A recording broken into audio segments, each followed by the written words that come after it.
قد كفاني علم ربي من سؤالي واختياري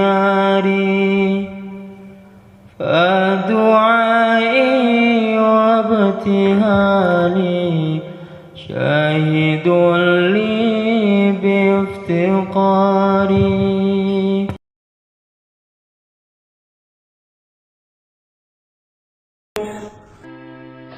Hadirin muliakan, kita ini mau ke akhirat dan tidak ada jalan untuk keselamatan di akhirat itu selain jalannya Rasulullah SAW. Nah, supaya kita ini bisa berjalan di jalannya Rasulullah itu bagaimana? Qul hadhihi sabili ad'u ilallah. Jalannya Rasulullah itu pertama kali kita ini harus ambil keputusan dakwah jalan hidup kita. Insyaallah muliakan. Jadi mulai kan kalau kita ini mau ikut Rasul itu syaratnya itu dakwahnya harus hidup betul dalam hati kita. Setelah itu taklim. Nah, karena kalau kita ini tidak taklim berarti nggak dapat nasihat Rasulullah, nggak dapat nasihat para sahabat.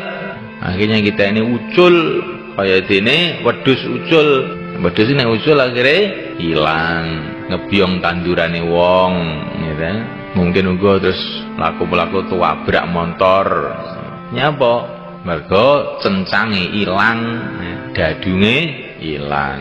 Dadunge wong urip niku taklim niku.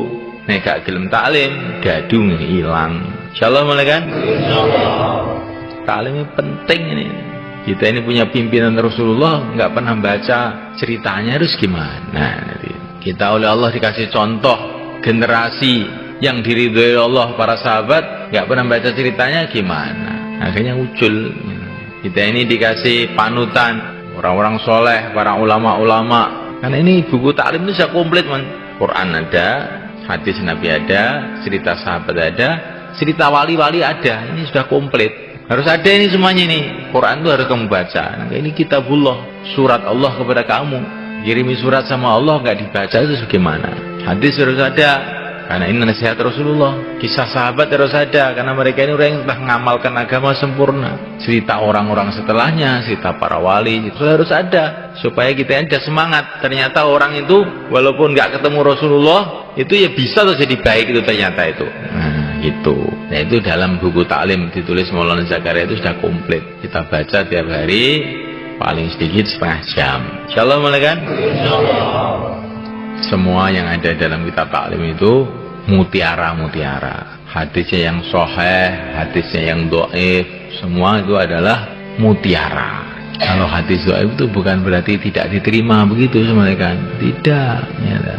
Itu dalam kitab-kitab besar Kutubus Sittah itu juga banyak hadis dhaif dan diterima oleh para ulama. Orang punya kepahaman hadis dhaif tidak boleh diterima, itu orang keliru, keliru.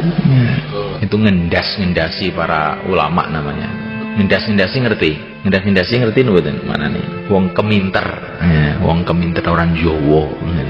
Dalam Bukhari saja ada beberapa hadis yang sebagian ulama mengatakan dhaif dan diterima oleh para ulama. Begitu juga dalam Muslim. Hadisnya sudah sahih, kadang-kadang pemahamannya tidak sahih. Maka Allah Subhanahu wa taala itu menjadikan nabi kita ini nabi terakhir, nggak ada nabi lagi. Tapi oleh Allah Subhanahu wa taala dijamin umatnya akan ada terus yang meneruskan perjuangan beliau. Qurannya kekal terus sampai kiamat. Hadis juga akan kekal sampai kiamat. Jadi Allah itu akan senantiasa membangkitkan orang yang meluruskan pemahaman mengenai agama itu akan ada terus. Quran nggak rubah, hadis nggak rubah, tapi pemahamannya itu kadang-kadang nyeleweng. Maka itu ada jamaah Saudi dulu datang ke sini. Dia melihat di Masjid Timur itu kan ada kuburannya.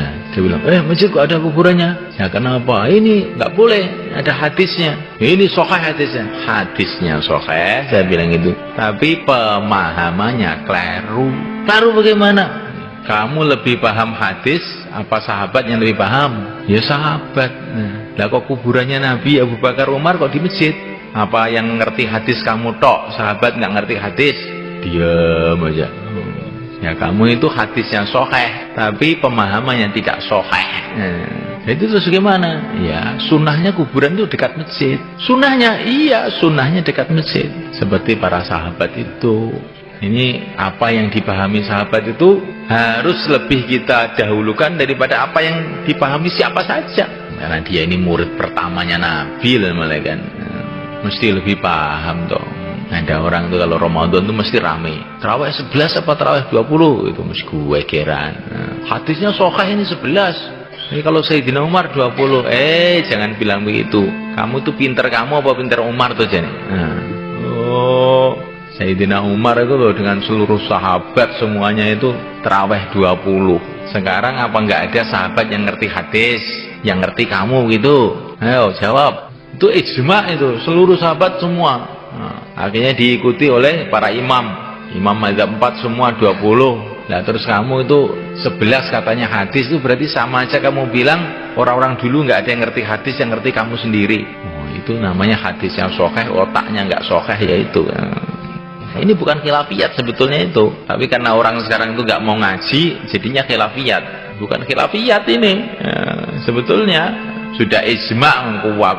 Ijma itu sudah mufakat semua ulama. Terus teko-teko ngomong saenake dhewe itu piye kaya ngono kuwi. Jadi sebenarnya Allah SWT, inilah keistimewaan umat ini sebenarnya. Ada terus orang yang memperjuangkan agama.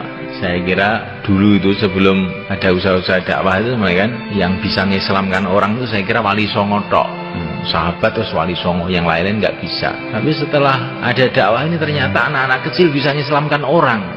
Kemarin beberapa tahun yang lalu di Bromo itu jamaah mengislamkan banyak orang. Ternyata janji Allah, bila kamu tolong agama Allah akan menolong kamu, itu bukan hanya untuk sahabat saja, bukan untuk orang dulu saja, bukan untuk Wali Songo saja. Kita pun sekarang kalau mau berbuat seperti perbuatan mereka, janji Allah akan datang juga. Insyaallah kan? Ini bayan subuh, bayan khilafiyat ya, dan lurus pikirannya ini. Aja sampai wong dakwah niku pikirannya niku gak lurus. Nah niku ambil lurus kuwi taklim. Kalau taklim kali malah zakat dikenal nih karo sahabat, kenal nih karo para ulama. Jadi agama itu harus ikut orang-orang yang paham. Insyaallah kan? Imam Bukhari itu orang yang pakarnya hadis nomor 1 seluruh dunia ini. Tapi beliau ini nggak berani kasih fatwa ini halal haram, nggak berani. Itu bagiannya Imam Syafi'i, bukan bagian saya. Saya itu bagian nyatet, saya ini bagian meriwayatkan saja. Ini yang menyimpulkan Imam Syafi'i sana, Imam Abu Hanifah sana. Ya, sekarang itu tahu hadis 5 itu sudah fatwa anjing halal. Loh, dilungkas apa nah syarat halal ini. Ya ini semuanya kan, kita ini harus mengikuti orang-orang dulu dalam agama.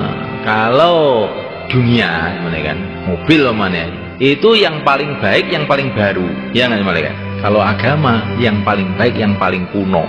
Karena agama itu seperti air mengalir itu, yang masih dekat sumber itu masih bersih. Nanti kan sudah bawah sana itu kena larangan, kena taek, kena opo, gimana? Jadi kalau agama itu kita cari yang paling kuno. Kalau mobil yang terbaru itu biasanya sih paling apik. Karena apa semuanya kan?